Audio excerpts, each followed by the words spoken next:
शादी के बड़ा सुंदर से मनाइला हमरे, गीत गाविला और नाचिला, अपन भाई बहन कर शादी के मनाइला हमरे।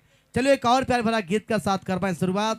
चिंता देवी जी और टेंट वाले भाई, आपसे आग्रह है एक छोटा सा ग्रीन रूम डांसर कलाकारों का कपड़ा चेंजिंग करने के लिए आप बना दें, क्योंकि डांस वाला कार्यक्रम भी शुरू करना है और समय बीतता जा रहा है।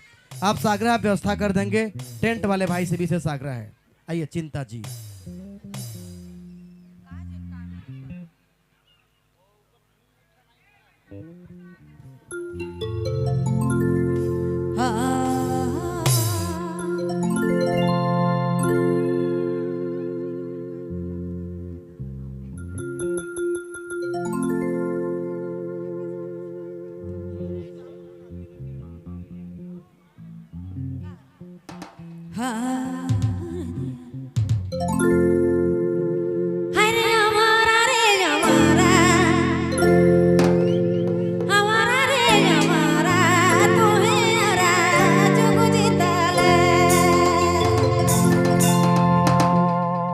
He died.